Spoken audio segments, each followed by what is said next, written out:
Halo teman-teman, kami dari kelompok 1 akan menginterview bagaimana tentang pembudidayaan kopi di Kota Batu. Sebelumnya, untuk Bapak boleh berkenalan dulu dengan Bapak siapa?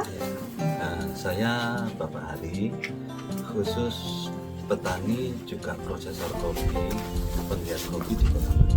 Berapa lama sih sudah menjalankan usaha tersebut? Saya usaha ini sekitar 15 tahun lagi. Apa sih alasannya untuk membudidayakan mengenai kopi gitu Pak? Karena kebutuhan kopi dunia itu kan benar-benar sangat besar kebutuhannya. Jadi untuk peluang bisnisnya ini masih terbuka lebar. Mungkin kalau semua ekspansi ke luar negeri kan untuk lebih banyak nih Pak. Kalau semua di Indonesia kan mungkin Bapak bisa memasok. Nah mungkin pasokannya itu mungkin seberapa besar sih Pak? Kalau di Batu itu tanahnya subur banget. Jadi rendemennya itu 7 kg jaring menjadi 1 kg green tea. Kalau kita membutuhkan 100 ton, itu minimal kita butuh 700 ton untuk jaring. Kan Bapak udah jelasin kalau semua butuh kuantitas buat ke luar negeri. Nah mungkin luar negerinya itu negara apa sih? Turki, Istanbul, Polandia, Malaysia, India itu juga ada kebutuhan. Cuman untuk berbeda negara itu biasanya berbeda kualitas. Yang di Istanbul, Turki, kayak di Malaysia atau di Italia itu harus kualitasnya yang bagus. Kalau permintaan untuk industrial, pabrik-pabrik itu biasanya grade yang 2 itu udah masuk. Kalau semua ekspansi keluar harus ada grade-nya gitu, Iya, kelas-kelasnya. Mungkin harus kelasnya grade. itu ada berapa sih dan kayak spesifikasinya kayak apa? Kalau kelas itu ya secara grade itu setiap acuan grade itu untuk setiap wilayah itu beda. Karena kalau di luar negeri grade A-nya luar negeri bisa dibilang spesialtinya Indonesia. Jadi sebenarnya kalau kita bicara masalah grade itu harusnya itu cuma sinkronisasi antara buyer sama antara bayarnya sama suppliernya itu harus sinkronisasi. Berarti kuncinya itu harus ada kayak keterkaitan antara buyer sama supplier untuk Iya. menentukan biji kopi itu seperti apa gitu. Betul, itu yang paling penting karena kalau nggak sama itu bisa dibalikin. Aspek ekonomi, apakah budidaya kopi ini menjadi pendapatan utama bagi Bapak atau seperti apa?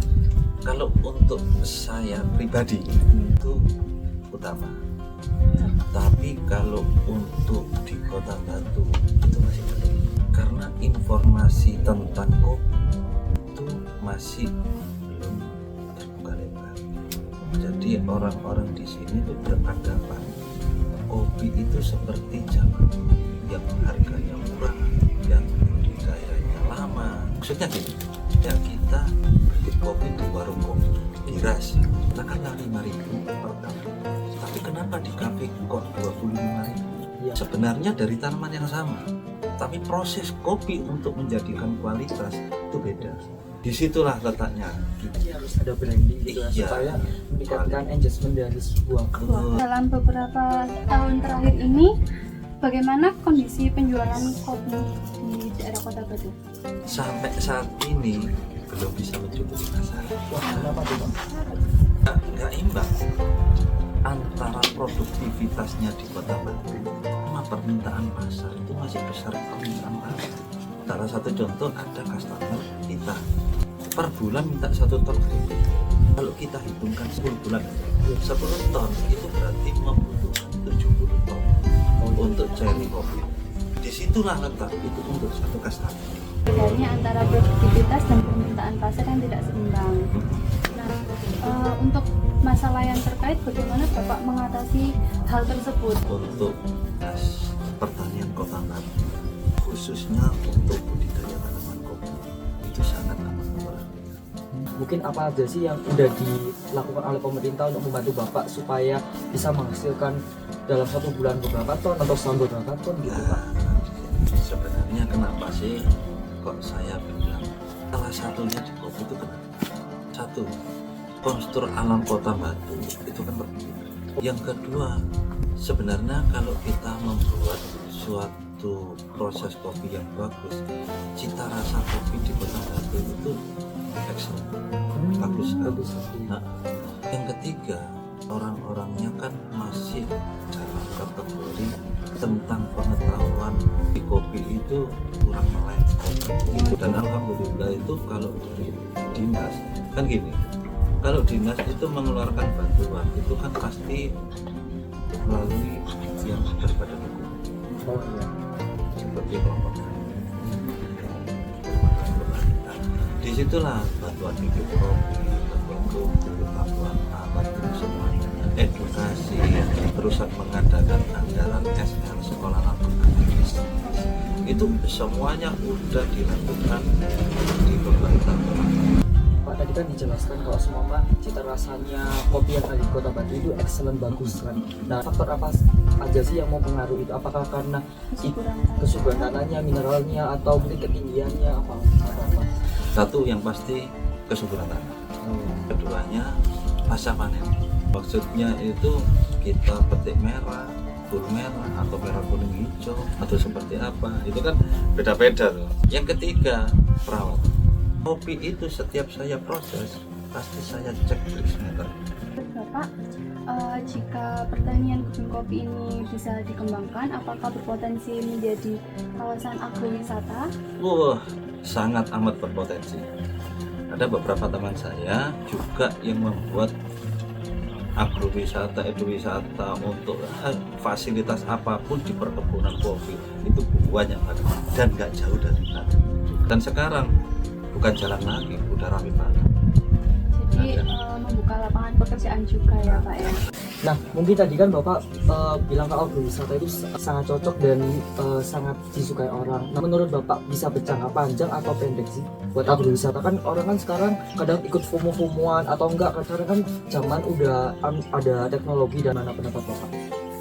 Kalau menurut saya ya, informasi kopi itu selalu berkembang.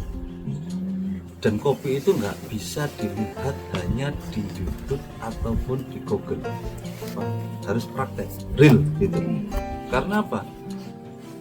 Di YouTube atau di Google itu memang kita ditampilkan untuk proses kopi, budidaya kopi. Tapi di balik rahasia itu, ya yakin nggak dieksplor semua. Kan dijelasin kalau semua ada 7 hari, 3 hari indoor, 4 hari outdoor. Nah, 4 hari outdoor itu praktek di lapangan kah atau seperti apa? Betul. Itu Biasanya mulai praktek dari budidayanya, cara penanaman. Cara penanaman itu kadang orang itu yang namanya tanam kan sekedar tanam. Iya benar. Padahal untuk budidaya tanaman itu sebenarnya ada trik-trik khusus. Contoh dari awalnya aja harus pakai lubang tanam.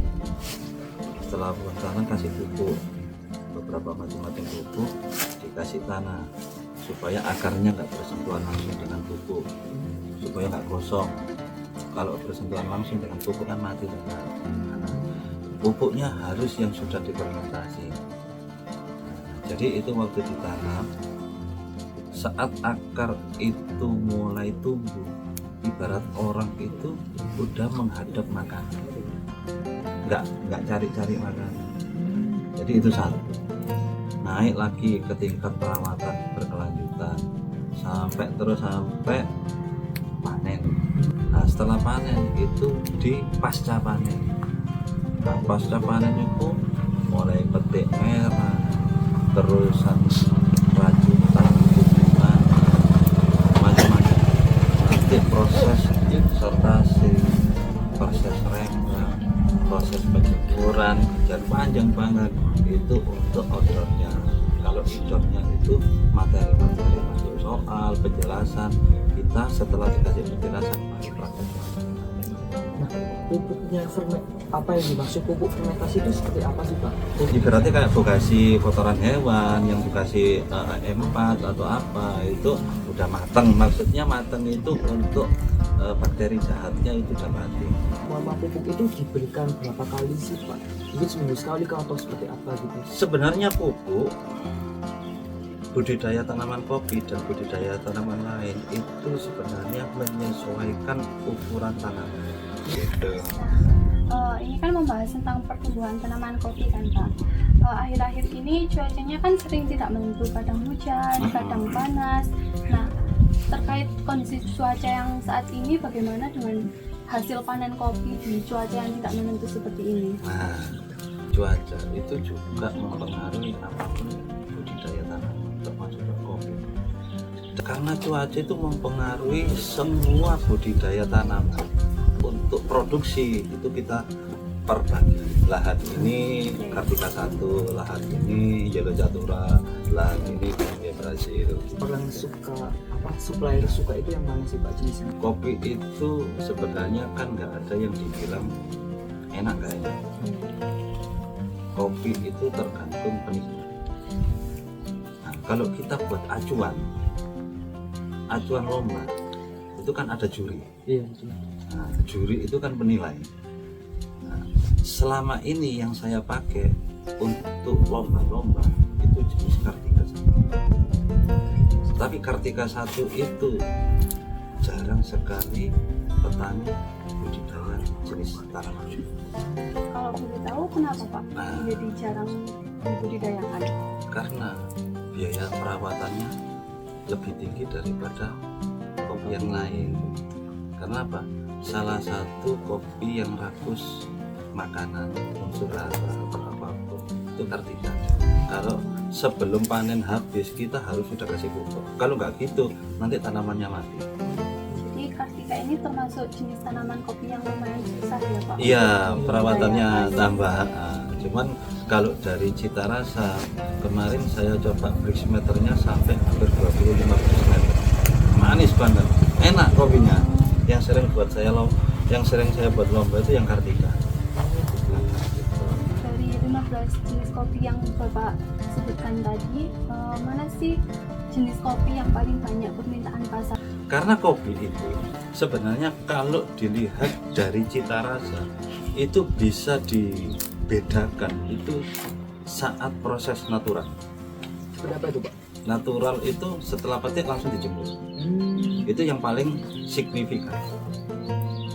Tapi kalau kita sudah masuk ke ranah infuse itu rasa originalnya udah mulai berubah. Apalagi kalau kita kasih bakteri.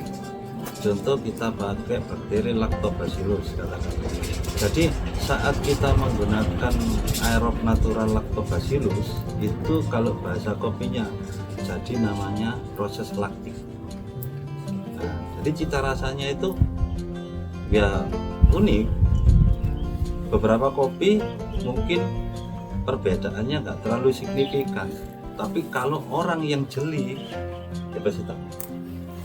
Nah tadi kan menurut Bapak nih yang kopi natural itu kan langsung ke penjemuran. Nah penjemuran itu berapa lama sih Pak? Penjemuran itu kan kalau dalam kategori kopi ada dua penjemuran yang namanya slow drying sama fast drying.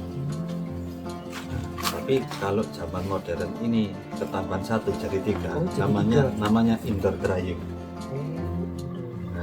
Jadi kalau di daerah katakanlah Pasuruan, Purwosari, suhu panas mungkin 2 minggu kita udah kupas, kadar airnya kita lihat mencapai 11 sampai 12%. Kalau di Kota Batu bisa sampai 1 bulan ke 1,5 bulan karena suhu dingin. Nah, kalau indoor drying beda lagi, pakai alat. Tergantung pakai alat. Nah, sedangkan rata-rata cita rasa yang dianggap bukan saya yang itu dianggap itu lebih bagus itu slow drying. Apa harapan Bapak untuk perkembangan budidaya kopi di Kota Batu ke depannya? Harapan saya itu terutama pertama kali itu harapan paling besar budidaya kopi di Kota Batu. Mungkin cukup sekian interview kali ini Pak. Oke. Terima kasih banyak kepada Bapak Hari selaku pembudidaya dari tanaman kopi. Sekian dari kelompok 1 interview kali ini. Sekian. Wassalamualaikum warahmatullahi wabarakatuh.